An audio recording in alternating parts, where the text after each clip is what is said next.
More coffee, hon? Yeah, just keep it coming, please. Sure thing. It's real nice. Just put that anywhere, pal. Yeah, good save.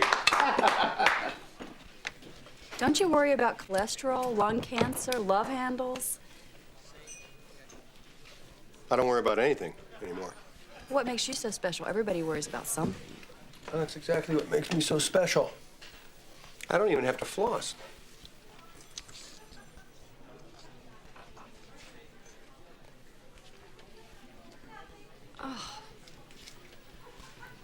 What? Okay, campers, rise and shine, and don't forget your booties because it's cold out there today. So let's turn on the oven and make some Groundhog Day inspired cupcakes. Now, the angel food cake we see Bill Murray stuff in his face in the movie is traditionally made with a tube pan. I don't have one of those, nor the space to store one in my tiny kitchen, so we're making do with this cupcake version. For the cake, you'll need 3/4 cup of sugar, a 1/4 cup cake flour, a 1/4 cup all-purpose flour, a big pinch of salt, 6 large egg whites, 1 tablespoon warm water, 3/4 teaspoons cream of tartar, and 1 teaspoon vanilla. Please remember when separating your eggs to do each one into its own bowl, just in case you break the yolk. We'll be whipping up these egg whites, so even a little yolk will prevent them from forming our meringue. Now, in the bowl of a food processor, process the sugar until it's fine and powdery for about 30 to 40 seconds. And you should see this sort of sugary cloud when you remove the lid. Set aside a 1/2 cup of the sugar for later, and then to the remaining sugar add the cake flour, the all-purpose flour, and the salt. And then just pulse to combine and aerate about 5 times. Now, in the bowl of a stand mixer, whisk your egg whites, cream of tartar, and water on medium speed until the eggs are foamy, and then gradually add in your sugar that we set aside earlier, and continue whisking until you've got soft peaks, which should look something like this, kind of a nice dollop of whipped cream texture. Then just add your vanilla and mix on low speed just to incorporate.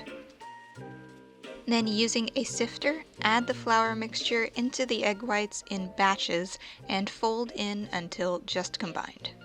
What does that mean? By fold in, I mean you want to very gently mix the flour into the egg whites with long strokes so that you don't deflate all the air we've incorporated, and just add the flour slowly in at least 4 additions, folding in after each time. If you say fold in one more time. It says fold it in! Dish your batter into a lined cupcake tin, filling each cup as much as possible, and then bake at 325 degrees Fahrenheit for 20 to 24 minutes until lightly browned and a toothpick inserted into the cupcake pulls out cleanly. For the frosting, we'll be making a batch of vanilla and a batch of chocolate whipped cream frosting. For the vanilla, you'll need a 1.5 cups of heavy whipping cream, 1 cup of sifted powdered sugar, and a 1/2 teaspoon of vanilla. For the chocolate, just add 1/3 cup of cocoa powder. To the chilled bowl of a stand mixer, add your heavy whipping cream and whip with the whisk attachment until frothy. Then slowly incorporate your sugar and vanilla, and cocoa if you're making the chocolate version, and continue whisking until you have stiff peaks.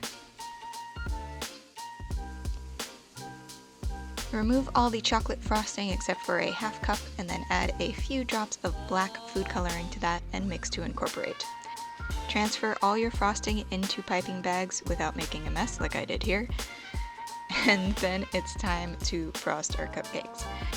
Start with the vanilla and pipe around the circumference of your cupcake.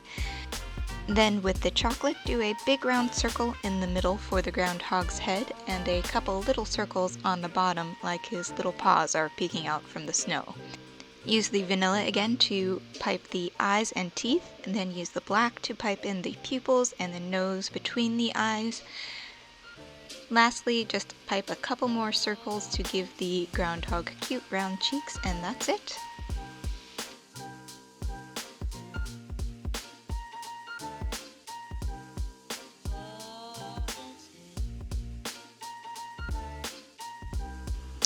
Okay, now it's time to try in true Groundhog Day fashion, but first I wanted to show off the nice tender crumb on these. Even without a tube pan, if you're careful not to deflate the egg whites, you should still get some nice lift. And here we go!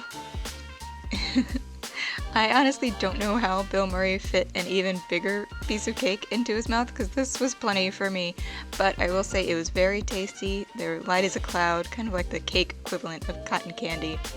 If you like this recipe, please give the video a like and subscribe to my channel for more, and I'll see you guys next time.